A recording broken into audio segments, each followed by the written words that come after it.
दोस्तों, पिछली कक्षा में हमने पढ़ा था ज्वालामुखी के बारे में। देखिए, हम पढ़ते आ रहे हैं फिजिकल ज्योग्राफी। क्या पढ़ते आ रहे हैं? Physical geography. फिजिकल ज्योग्राफी में भी हम पढ़ रहे थे भू आकृति विज्ञान। भू आकृति विज्ञान। भू आकृति विज्ञान के अंतर्गत हमने पृथ्वी की आंतरिक संरचना को पढ़ लिया। क्या पढ़ लिया? पृथ्वी की आंतरिक संरचना।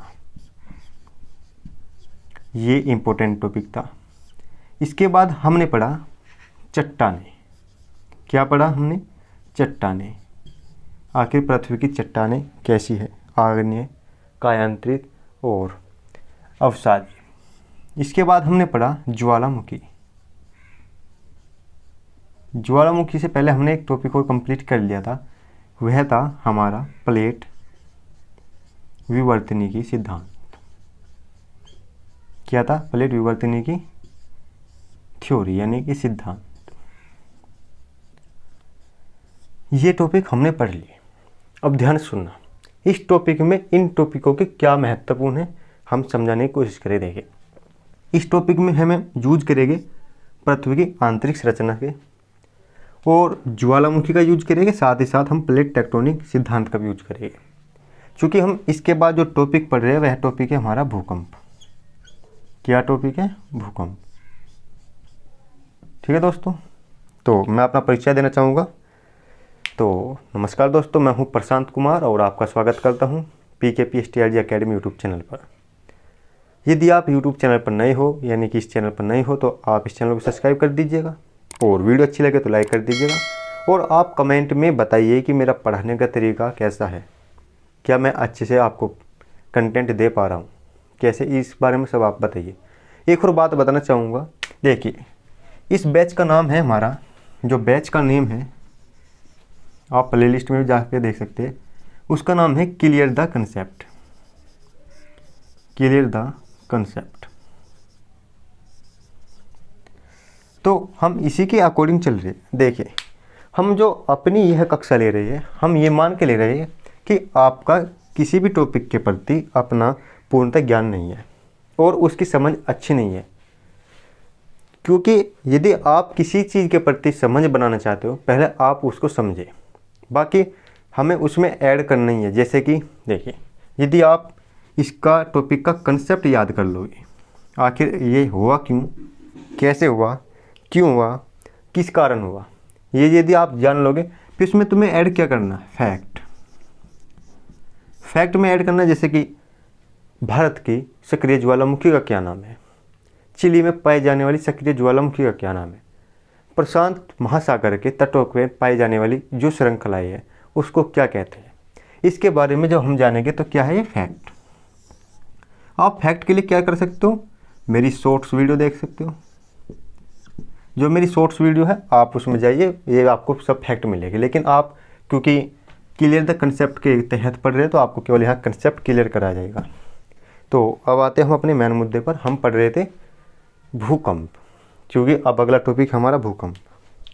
तो देखो दोस्तों, हम कभी कभी जैसे कि घर बैठे होते हैं या ऑफिस में बैठे होते हैं तो हम अपने आप हिलने लगते हैं, या हम हमारे साथ साथ कौन कौन हिलने लगता है? जैसे कि हमारे दरवाजे, पंखे, खिड़की, ये सब हमारे हिलने लगते हैं।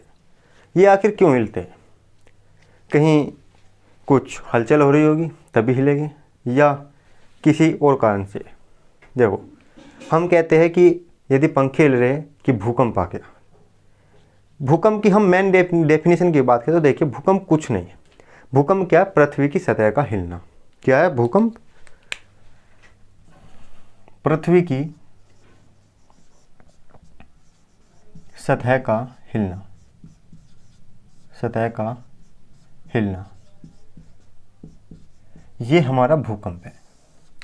भूकंप की वेरियस डेफिनेशन है, जैसे कि पृथ्वी में उत्पन्न या पृथ्वी की सतह में उत्पन्न जो कंपन है वे भूकंप है। ये सब अलग अलग है।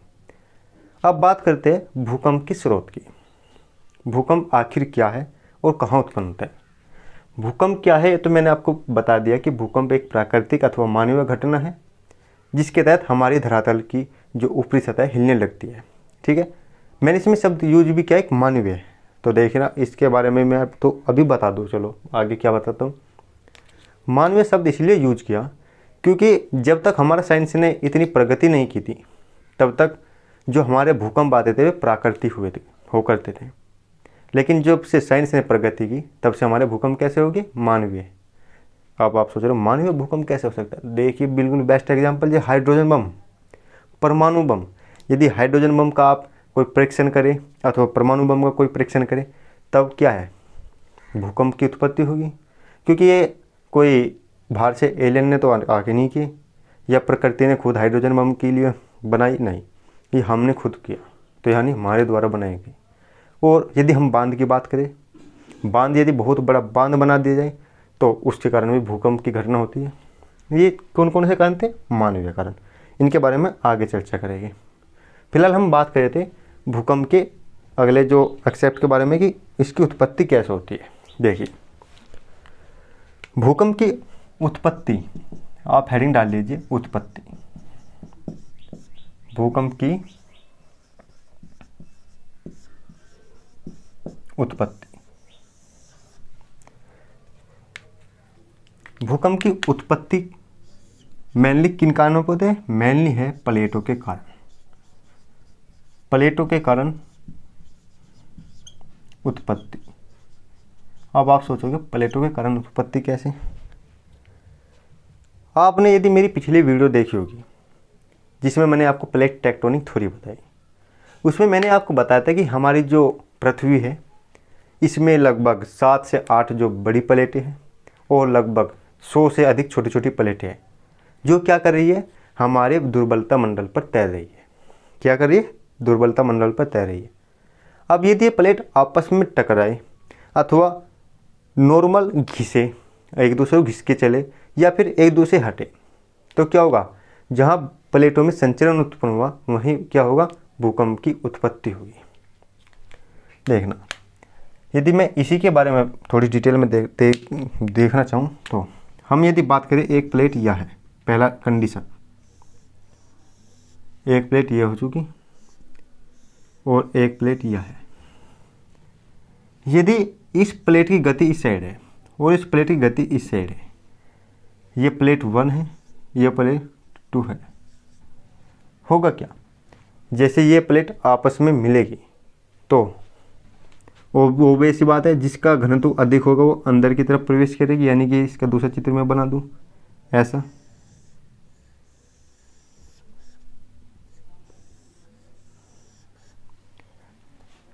ठीक है दोस्तों, 2 मिनट रुकिए।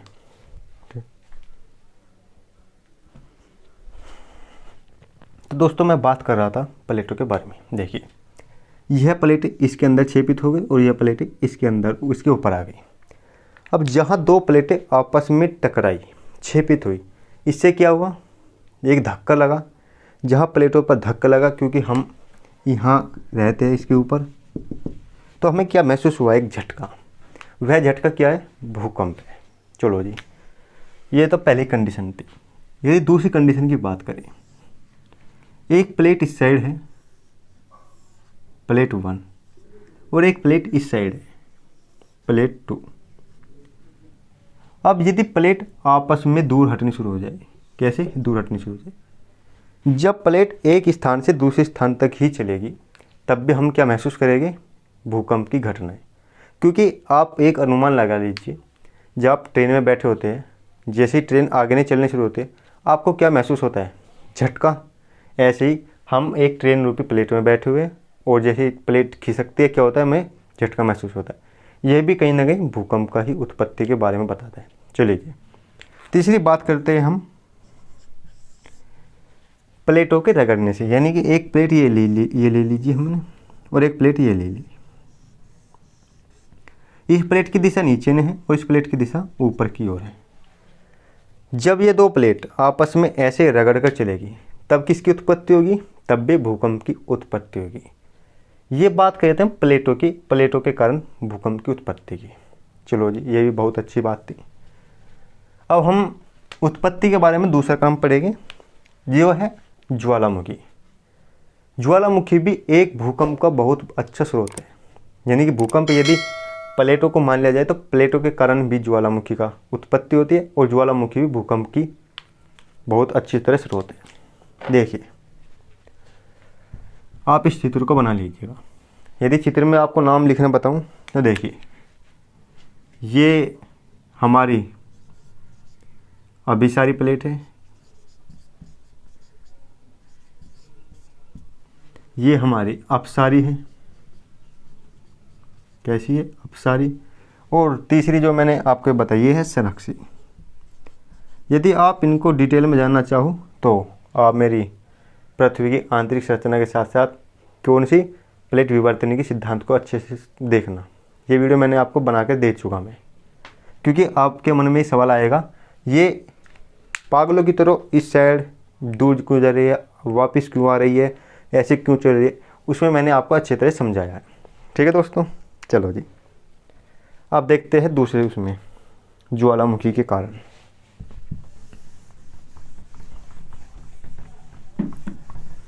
दोस्तों देखो, चैनल पे आप यदि नए हो तो सब्सक्राइब कर देना और वीडियो को अच्छे से लाइक कर देना, क्योंकि आप वीडियो को लाइक नहीं कर रहे हो, मैं देख रहा हूँ कई दिनों से।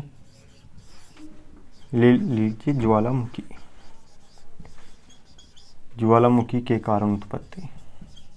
मैं कुछ शब्द बोल देता हूँ और लिखता मैं उनको होनी। देखिए ज्वालामुखी क्या है, इसके बारे में हम पिछली कक्षा में जान चुके। ठीक है, अब ज्वालामुखी के कारण कैसे होगी, ये लीजिए, ये हमारी क्रस्ट है। क्या है, हमारी क्रस्ट। मैं इसका नामकरण कर देता हूँ, ये हमारी हिंदी माध्यम भूपर्पटी। ठीक है दोस्तों, इसके अंतरतम हिस्से में क्या भरा हुआ है, मैग्मा। क्या भरा हुआ है, मैग्मा। ये रहा मैग्मा भर दिया। अब जैसे ही इसमें संवहनीय धारा उत्पन्न होगी, कैसे संवहनीय धारा, मैं आपसे एक क्वेश्चन पूछना चाहूँगा, संवहनीय धारा का सिद्धांत किसने दिया था। जैसे संवहनीय धारा उत्पन्न हुई तो ये धाराएं ऊपर जाने के बाद ये क्रस्ट को गलाना शुरू करेगी। ये गलती गई, गलती गई, गलती गई। जैसे ये क्रस्ट को गलाकर ऊपर की ओर निकली, ऊपर की ओर निकली, तब क्या होगा, ये इस साइड आकर फैलनी शुरू होगी। अब फैलते हुए ये जब ठोस अवस्था प्राप्त कर लेगी तो ठोस अवस्था के बाद ये ऐसा होगा, इसकी दिशा इस साइड में चलनी शुरू हो जाएगी और इसकी दिशा इस साइड में चलनी शुरू हो जाएगी, जिस कारण क्या होगा, प्लेटों में गति उत्पन्न होगी। और प्लेटों में गति उत्पन्न होगी तो हमें पता है जब प्लेटों में गति उत्पन्न होती है तो हम झटके महसूस करते हैं। इस कारण हमारी क्या होगी, भूकंप की उत्पत्ति होगी। चलो, पहली बात थी प्लेटों की ऐसे। दूसरी बात ज्वालामुखी में यदि ज्वालामुखी का उद्गार बहुत विस्फोटक रूप से हुआ है, विस्फोटक रूप से मतलब ज्वालामुखी एक बम की तरह फट गई, तब जो झटका लगेगा तब भी भूकंप की उत्पत्ति ही करेगा।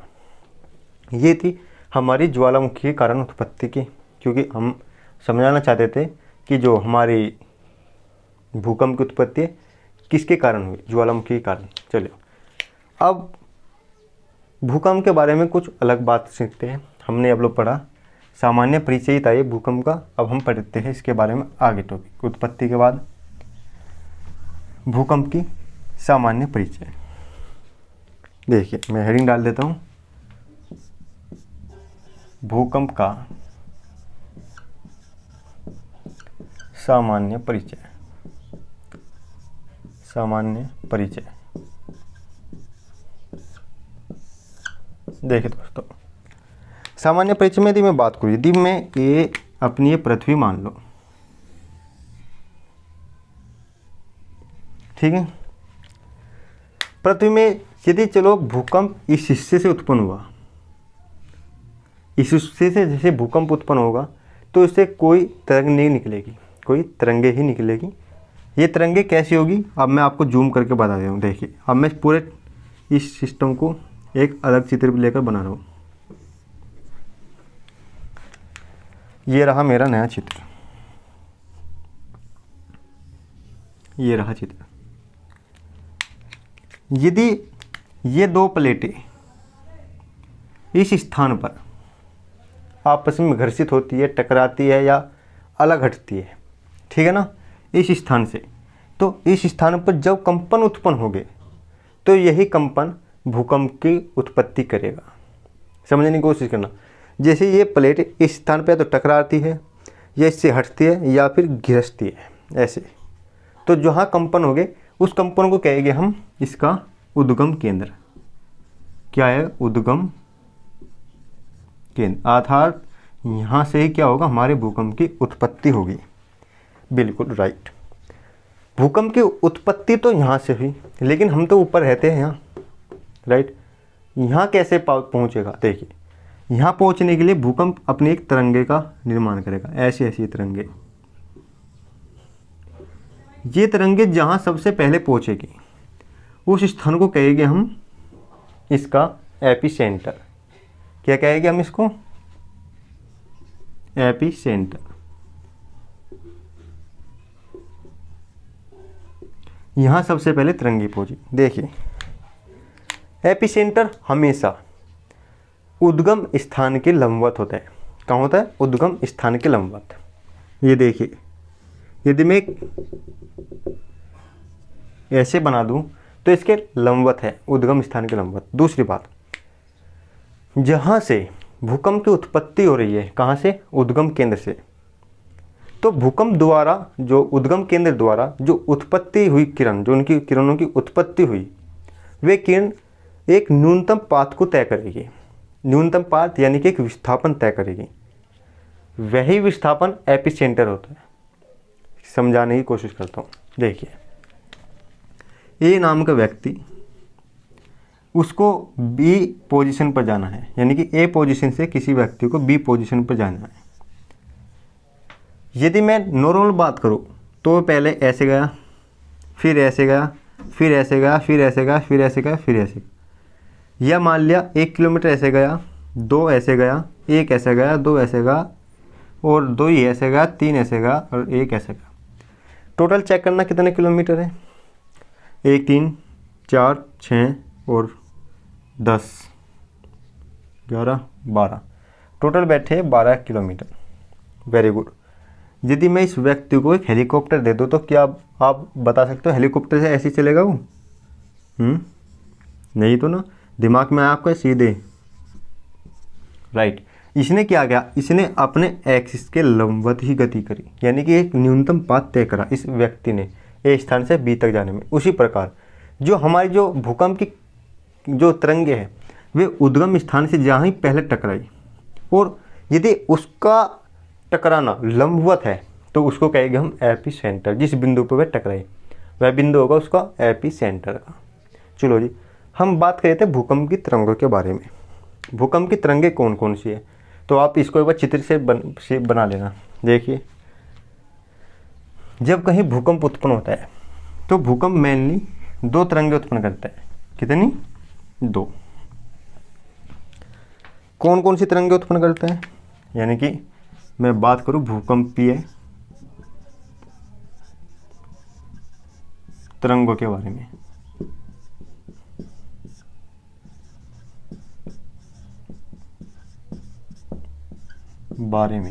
भूकंपीय तरंगों के बाद भूकंप कौन कौन सी तरंगे पैदा करता है? देखिए, भूकंप पहली तरंगे करता है प्राथमिक तरंग, जिनको कहते हैं पहली यानी प्राथमिक तरंगे। फिर दूसरी तरंगे होती है उत्पन्न द्वितीयक तरंगे।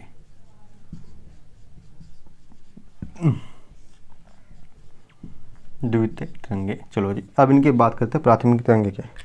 इनको हम प्राइमरी वेव्स भी कहते हैं, इसको यानी कि पी वेव्स, और इसको एस वेव्स। चलो जी, ये बात हो गई प्राथमिक द्वितीयक। इनकी कुछ कैरेक्टरिस्टिक भी है। देखिए, पहली कैरेक्टरिस्टिक है कि ये कैसी होती है? ये होती है अनुदैर्घ्य। हम बात करें भूकंपीय तरंगे जो कि यहाँ से उद्गम स्थान से निकली, ये कैसे होते हैं? अनुदैर्घ्य तरंग होती है। चलो जी, दूसरी बात करते हैं। इनका जो गमन है, जो इनका संचरण है, गमन अथवा संचरण,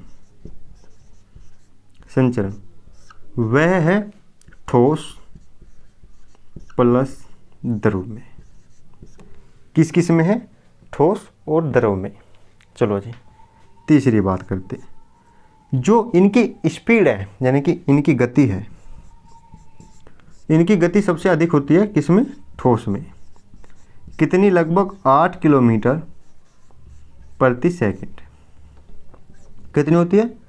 8 किलोमीटर प्रति सेकंड। यानी कि अब कुल मिलाकर जो सोचने समझने की बात है कि चौथी बात यह आई कि जो ये तरंगे हमारी भूपृष्ठ पर यानी कि ऊपरी सतह पर सबसे पहले पहुंचते हैं। यानी कि कह सकते हैं कि यह तरंगे एपी सेंटर पर सबसे पहले पहुंचती है, सबसे पहले पहुंचती है। कौन सी तरंगे थी? पी तरंगे। चलो जी, अब आते हैं एस तरंगों के बारे में। पहले पी तरंग में आपको ये बता दूं अनुदैर्घ्य तरंगे कैसे होती है।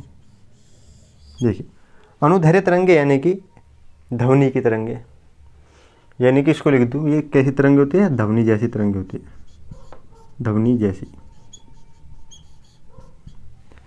अब द्वितीयक तरंगे यानी कि द्वितीयक तरंगे पृथ्वी की सतह पर पहुंचने वाली दूसरी तरंगे। इनकी कुछ कैरेक्टरिस्टिक मैं बता दूं, ये रहा। देखिए, पहली ये जो तरंगे होती है, ये तरंगे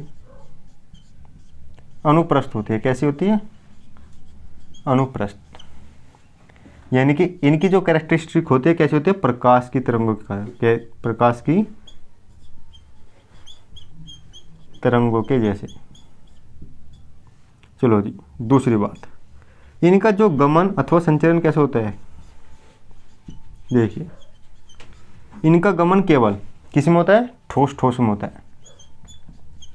इनका गमन केवल ठोस में होता है, ना कि इनका गमन द्रव में होता है। द्रव में जाकर विलुप्त हो जाती है द्वितीयक तरंगे। इनकी मेन बात यही है। चलो जी, तीसरी बात, यदि हम इनकी गति की बात करें, इनकी गति चूँकि ठोस में ही है, लेकिन ठोस में होने के साथ साथ इनकी गति प्राथमिक तरंगों की गति से कम है। यानी कि 6 से 7 किलोमीटर प्रति सेकंड इनकी गति है। और जब ये मंदी चलती है यानी कि इनकी गति ही कम है, तो धरातल पर कैसे पहुंचेगी? प्राथमिक से पहले कि प्राथमिक के बाद? अनुमान से आप लगा सकते हैं। यानी धरातल पर पहुंचने वाली कैसी तरंग है? धरातल पर दूसरे नंबर पर पहुंचती है।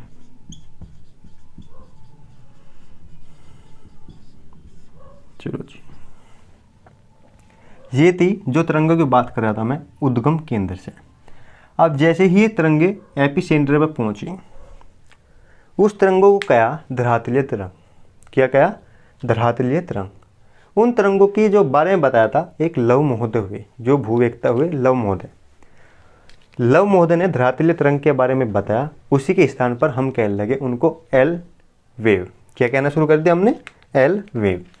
तो भूकंपीय तरंगों में अब हम तीसरी जो तरंग पड़ेगी वो पड़ेगी एल वेव। देखिए, एल वेव कुछ नहीं, यदि मैं इसको चित्र हटा दूं और तीसरी बता दूं धरातलीय तरंगे में, धरातलीय तरंगों में ये लिख देता हूं मैं इस साइड, धरातलीय तरंग। देखिए, धरातलीय तरंग में कौन सी वेव बताई मैंने आपको? एल वेव, एल तरंग। एल तरंग जो है वह धरातल पर ऐसे चलती है। Very good. कैसे चलती है? ऐसे। जो इसकी कैरेक्टरिस्टिक है, इसकी कैरेक्टरिस्टिक इतनी है कि यह सबसे खतरनाक तरंग है। कैसे? यह सबसे खतरनाक तरंग है, सबसे खतरनाक तरंग है। ठीक है। दूसरी बात, इसका वेग जो यानी कि इसकी गति 2 से 3 किलोमीटर प्रति सेकंड होती है। कैसे होती है? 2 से 3 किलोमीटर प्रति सेकंड। यहाँ कितनी थी? प्राथमिक में 8, द्वितीयक में 6, और यदि मैं धरातल की बात करूँ तो कितनी है? 2 से 3 किलोमीटर प्रति सेकंड। ये थी भूकंपीय तरंगों के बारे में। चलो जी, भूकंप कैसे है, कितनी तीव्रता का है और इसका पता कैसे लगेगा, इसके बारे में अब चर्चा करेंगे। देखिए, यह वीडियो लंबी हो सकती है, लेकिन आप डटे रहिए, क्योंकि मैं इस वीडियो में आपको अच्छे से समझाने की कोशिश कर रहा हूँ। चलो जी, आप उतार लीजिए होगा।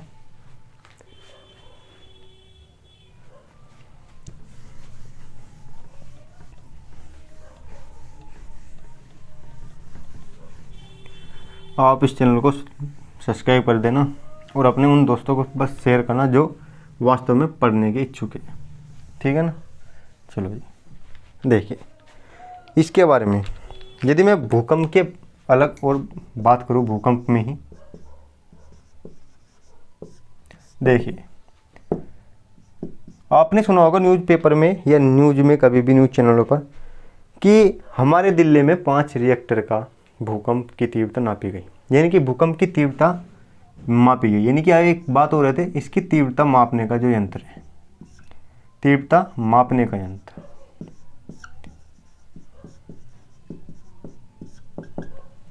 तीव्रता मापने का यंत्र को कहते हैं हम सिस्मोग्राफ या सिस्मोमीटर, सिस्मोमीटर।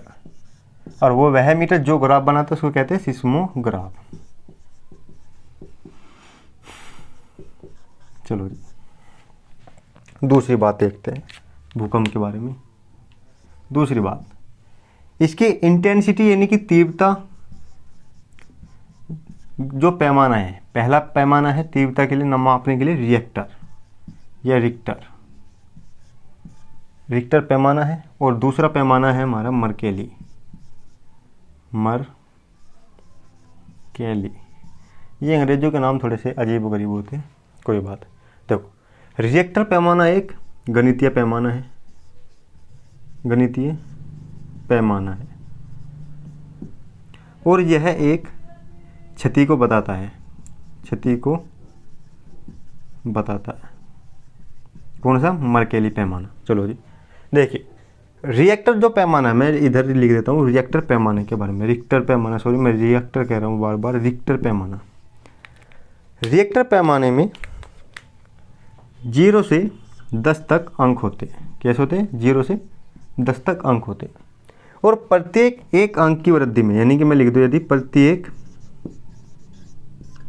एक अंक की वृद्धि, प्रत्येक एक अंक की वृद्धि में 10 गुना क्षति होती है, यानी 10 गुना क्षति या तीव्रता होती है। ठीक है दोस्तों, 0 से 10 अंक तक होता है और इसमें प्रत्येक अंक की वृद्धि में 10 गुना क्षति होती है। जो रिक्टर पैमाने की खोज किसने की थी? तो एक फ्रांसीसी भूवेत्ता थे। कौन थे? फ्रांसीसी भूवैज्ञानिक कह लो, भूवेत्ता कह लो, जिनका नाम था रिक्टर। क्या था? रिक्टर। इन्हीं के नाम पर इसका रिक्टर पैमाने का नाम पड़ा। देखिए, रिक्टर जैसे पैमाना नाम है, यह केवल गणितीय अवधारणा नहीं बता सकते। यदि मैं बताऊं, जैसे कि कभी कभी सुनते हैं दिल्ली में 4.2 रिक्टर की तीव्रता का भूकंप है, यानी कि हम बता सकते हैं कि जो भूकंप की इंटेंसिटी थी 4.2 रिक्टर थी। अब दूसरी करते हैं मर्केली पैमाने की। मर्केली पैमाना कुछ नहीं, मर्केली पैमाना रिक्टर पैमाने के अनुसारी या उसके अनुरूपी कार्य करते हुआ केवल क्षति की बताता है। कैसे? देखो, यदि मैं ये बात बताऊं, दूसरी हेडिंग डाल लेता हूं, मर्केली। मर्केली, देखिए, यदि ये रिक्टर पैमाना है, ये इधर है रिक्टर पैमाना और इधर है उनकी क्षति। पहला, यदि 0 से 20 रिक्टर बहुत बैठ गया तो 0 से 2 रिक्टर लिख दो, तो हम इसको कहेंगे सामान्य क्षति, यानी सामान्य भूकंप। कैसे कहें? सामान्य भूकंप। जैसे ये सामान्य भूकंप है तो इसके द्वारा क्षति कैसी होगी? ये इधर लिख देता हूँ मैं, क्षति, ये प्रकृति। तो क्षति होगी इसकी लगभग महसूस भी नहीं होने का। ऐसे यदि 2 से 3 से 4 आ गया तो थोड़ा सा हो गया, इसकी महसूस होगी, इसमें नहीं होगी तो महसूस होगी। और यदि 4 से 6 चला गया तो बिल्डिंग ढह जाएगी। और 6 से 7 ऐसे ऐसे इनका रिएक्टर पैमाने पर बताया गया है। ठीक है, 0 से 2, 3 से 4, 4 से 6, 6। ये मर्केली महोदय ने बताया कि यदि रिक्टर पैमाने पर ये होगी तो हमारे क्षति का अनुपात ऐसे होगा। चलो जी, ये तो बात हमने कर ली भूकंप की तीव्रता और उसके क्षति के बारे में मापने के। चलो, भूकंप के अब एक और टॉपिक है जो अब मैं बताना चाहूँगा। देखिए, आप इसको लिख ले, पहले मिटा देता हूँ।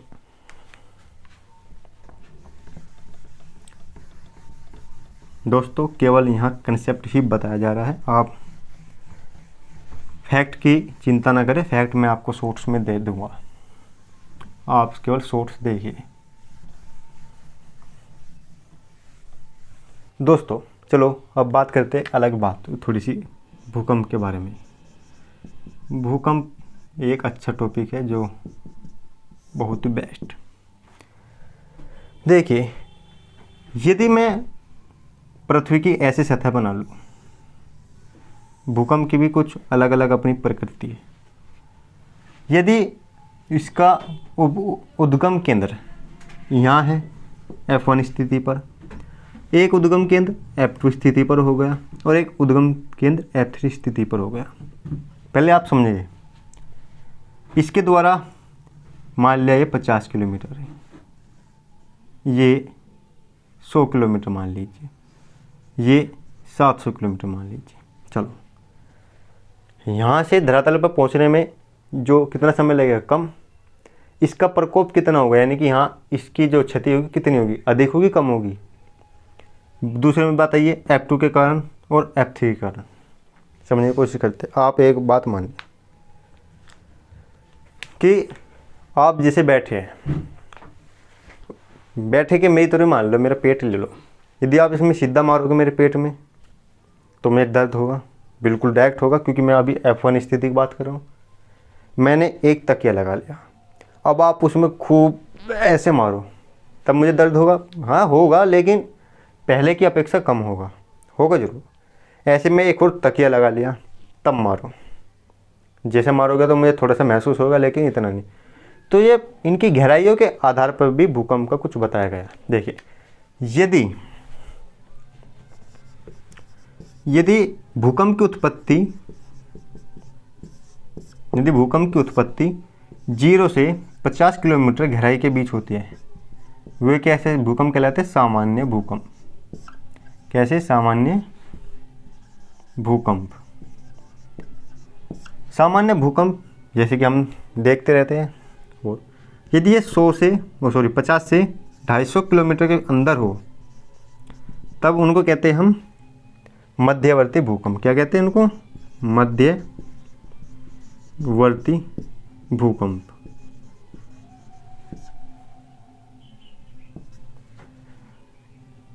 और यदि ये 250 से 700-800 किलोमीटर हो जाए तो इनको कहते हैं पातालीय। कैसे? पातालीय भूकंप। ठीक है, ये भूकंप की उत्पत्ति के बारे में मैंने थोड़ा सा बताने की कोशिश की।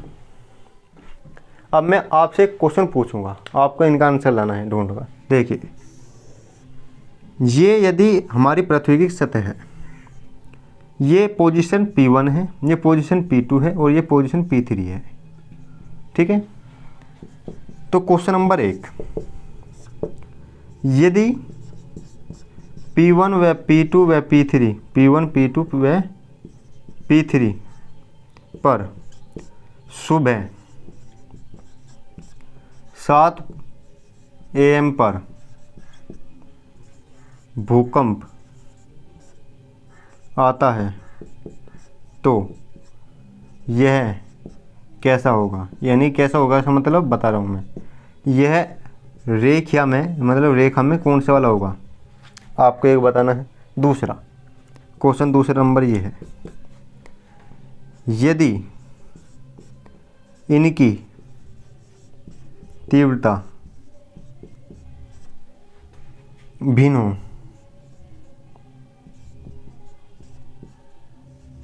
सॉरी, इनकी तीव्रता समान हो लेकिन समय भिन्न हो, तब ये कैसा होगा, इसको भी आपको बताना है। केस में बताना है, कमेंट में। ठीक है दोस्तों, मैं उम्मीद करूंगा कि ये आज भूकंप का टॉपिक आपको अच्छे से समझ में आया होगा।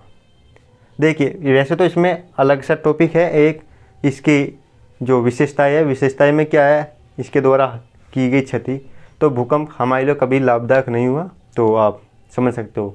इससे क्या होता है, हमारे सड़कों का जो निर्माण है वो टूट जाता है, हमारे ब्रिज टूट जाते हैं, हमारे जो बांध है ये तलक टूट जाते हैं। इससे बहुत क्षति है, कहीं फायदा तो मुझे दिखाई नहीं दे। देखो दूसरी बात मैं बात कर रहा था मानव जनित भूकंप में। तो देखो मानव जनित भूकंप क्या है, मानव जनित भूकंप में ये ऐसे भूकंप जो मानव के हस्तक्षेप द्वारा बनते हैं।